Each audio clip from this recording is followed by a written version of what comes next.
Welcome back. In this new video, I'm going to be sharing the story of an extraordinary woman, Anna Maria Luisa de' Medici. And this is the story I want to share with you.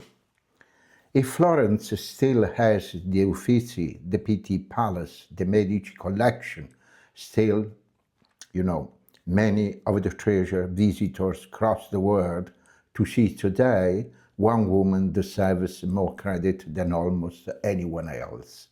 Her name was Anna Maria Luisa de' Medici. She was born in 1667 into one of the most powerful families Florence had ever known. The Medici had ruled, financed, collected, commissioned, and shaped the city for centuries.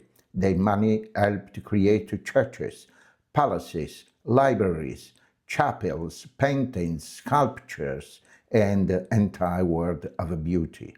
But when Maria Luisa was born, the family was already fading. Her father, Grand Duke Cosimo III, had no stronger future for the dynasty. A brother, Gian Gastone, would become the last Medici Grand Duke, but he had no children.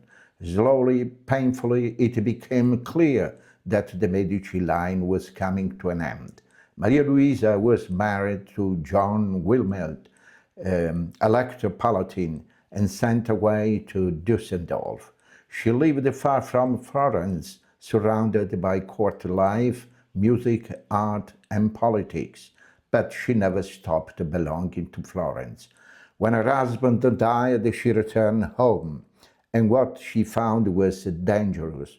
The Medici dynasty was ending, and when powerful families fall, their possessions often disappear.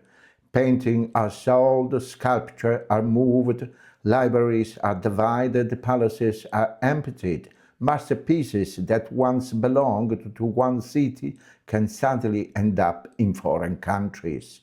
Private collections or royal storerooms far away. Florence was at risk of losing the very things that made it Florence. The treasure collected by the ancestors could have been scattered across Europe.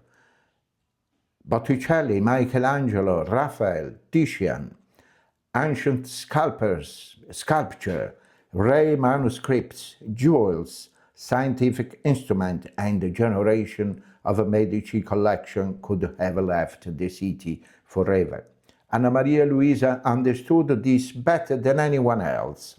She had no army, she had no throne to inherit, she had no children to continue the family name, but she still had one thing, the legal power to decide what would happen to the Medici inheritance. So, in 1737, she signed the family pact with the new rulers of Tuscany. And that document changed Florence's future. It stated that the Medici collection, galleries, library, jewels, and artistic treasures had to remain in Florence. They were not to be removed from the city. They were to stay as an ornament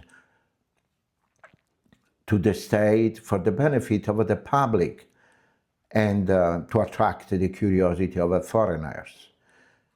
That last part is extraordinary. Anna Maria Luisa was not only protecting her family's memory, she understood that art belonged to the city and that people from around the world could come to Florence because of it. She was right. Because of her, the Uffizi did not become an empty palace. The Pitti Palace did not lose its soul. The Medici chapels remained tied to the family that built them.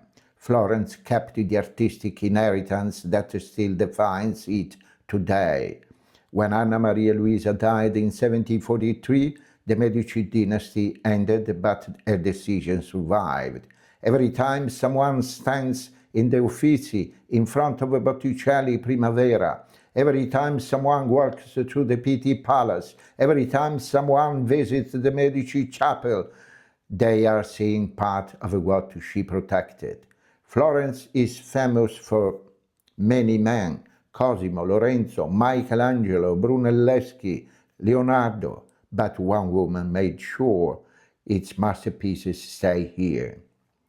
Anna Maria Luisa de' Medici did not just inherit Florence's art, she saved it. And we should be grateful to this extraordinary woman. Thank you so much for watching.